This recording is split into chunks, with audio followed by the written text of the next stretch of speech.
Hello tout le monde, j'espère que vous allez bien. Aujourd'hui je reviens avec une vidéo complètement différente de ce que je fais d'habitude et des thèmes que j'aborde d'habitude. Parce que d'habitude je fais du make-up, des vlogs, etc. Des playlists, des choses comme ça. Si vous suivez mes derniers vlogs que j'ai fait, j'avais parlé un petit peu de santé, surtout de la fatigue chronique. Et du coup je vous avais demandé de me dire en commentaire si ça vous intéresserait que je vous fasse une vidéo sur la fatigue chronique en fait pour vous expliquer ce que c'est. Et j'ai eu plusieurs commentaires me disant que ça les intéresserait et de toute façon c'est une vidéo que j'avais envie de faire depuis un petit moment. Donc du coup j'ai décidé de la tourner aujourd'hui. Alors dans cette vidéo moi je vais parler de la fatigue chronique comme un symptôme et pas du syndrome de fatigue chronique. Parce que le syndrome de fatigue chronique c'est une maladie à part entière et moi c'est pas ça que j'ai.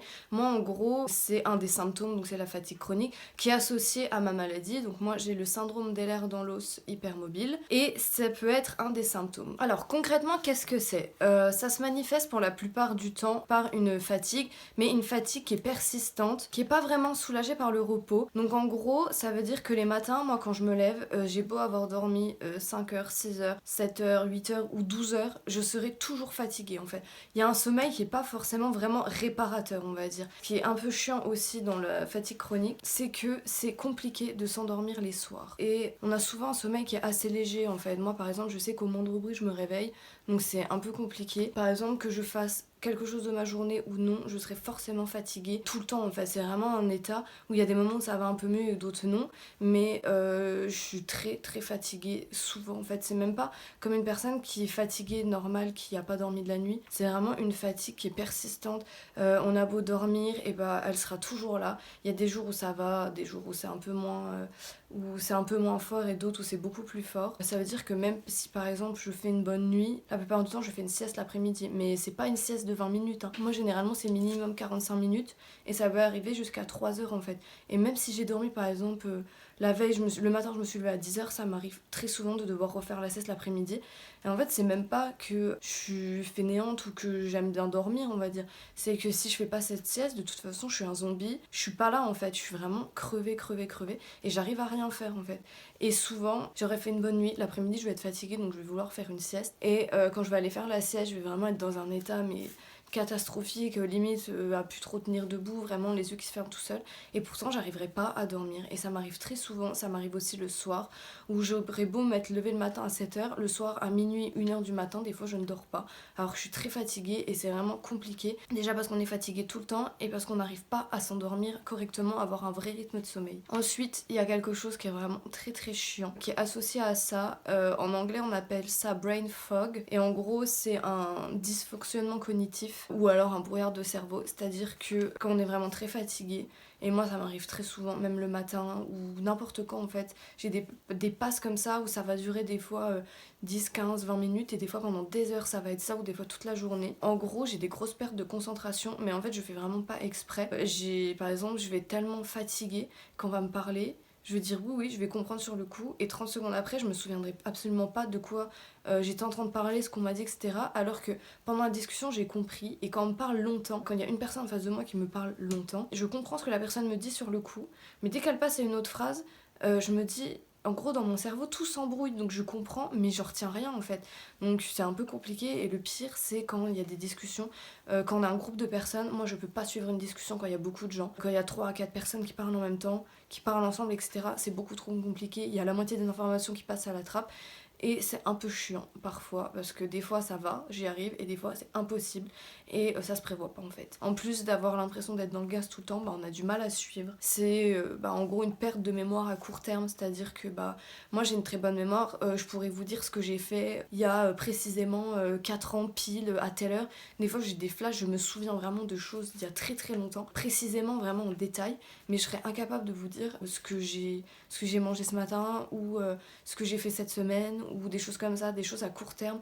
Par exemple, on va me dire ouais, t'as parlé de quoi il y a 1 heure, et je vais avoir besoin de vraiment beaucoup de concentration pour m'en souvenir, et des fois j'ai du mal. Tout ça, ça peut mener à des troubles de l'humeur, donc c'est vraiment sensibilité émotionnelle, donc pleurer pour un rien. Par exemple, je vais renverser une goutte de jus de fruits à côté de mon verre le matin, un jour où je suis vraiment fatiguée, je vais avoir envie de pleurer en fait. Vraiment, on est énervé. Enfin, moi je sais que c'est ça pour moi, et c'est ça pour beaucoup d'autres personnes avec qui j'en ai parlé, et qui ont la fatigue chronique aussi comme symptôme associé à une maladie. Ça peut mener aussi à de l'anxiété et du stress. Moi, c'est mon mon cas, vraiment je suis une boule de stress et le problème c'est que l'anxiété, quand on est fatigué comme ça tout le temps, c'est encore plus dur à gérer et en venir à bout et réussir à combattre en fait l'anxiété, c'est vraiment compliqué. Ça peut aussi faire des crises de panique, c'est vraiment des trucs cons mais des crises de panique ou vraiment incontrôlées et incontrôlables souvent pour rien, et bah voilà, c'est hyper chiant. Et pour certaines personnes ça peut aussi mener à la dépression parce que c'est pas facile et c'est pas marrant d'être fatigué tout le temps,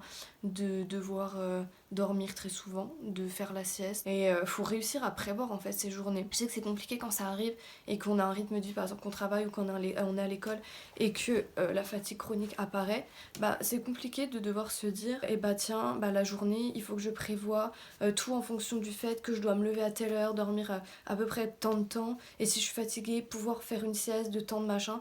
En fait il faut prévoir de dormir, vraiment mettre dans son agenda limite telle heure et telle heure je vais faire une sieste parce que sinon on ne tient pas. Et moi je sais que pour moi ça a été compliqué à mon âge parce que j'ai commencé à avoir ce symptôme quand j'avais 17 ans, il me semble.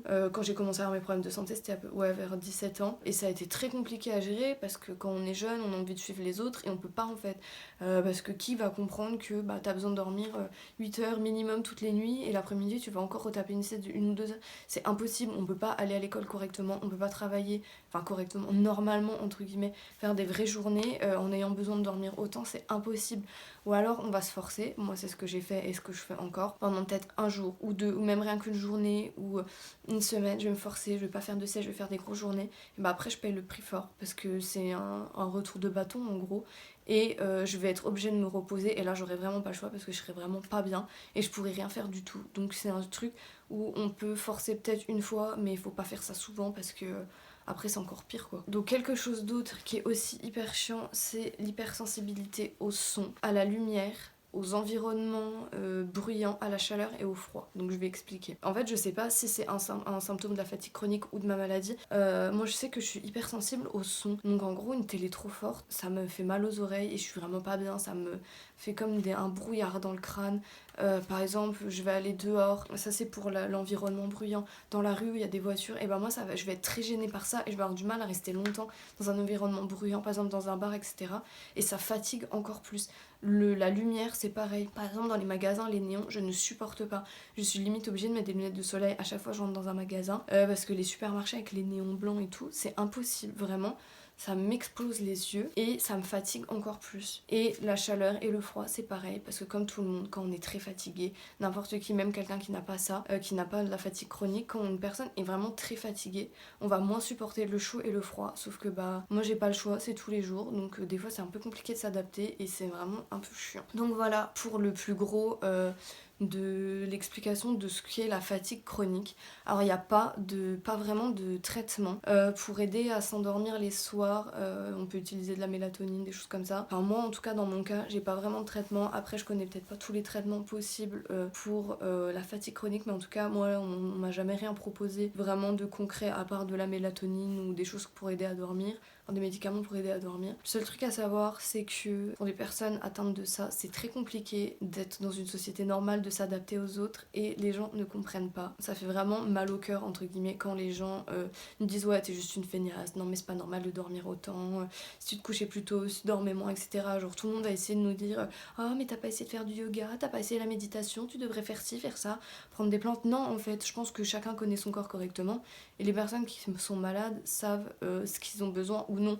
Donc vraiment si vous avez quelqu'un autour de vous qui souffre de ça, arrêtez vos recommandations de merde parce que je pense que la personne aura déjà tout essayé, parce que faut pas croire hein, ça fait chier d'être comme ça hein. Et on cherche par tous les moyens à essayer d'aller mieux ou que ça se calme, etc. Donc je pense que les personnes ont fait assez de recherches et ont essayé assez de choses pour pas qu'on vienne leur dire ah mais tu verrais, essaie le yoga, tu vas voir, après avoir fait du yoga ça ira beaucoup mieux, tu seras moins fatigué. Moi je fais du yoga hein, pour dire ça fait du bien sur certaines choses mais pas sur ça c'est pas miraculeux, ça peut pas guérir un truc comme ça, c'est impossible parce que c'est chronique en fait. Arrêtez avec vos recommandations comme ça et essayez un peu plus de comprendre les gens qui ont ce problème parce que vraiment c'est compliqué de s'intégrer dans une société qui ne normalise pas les personnes malades, les personnes handicapées. Et on aura beau dire tout ce qu'on veut, on est très loin d'avoir l'égalité entre les gens normaux on va dire et les personnes handicapées ou malades, etc.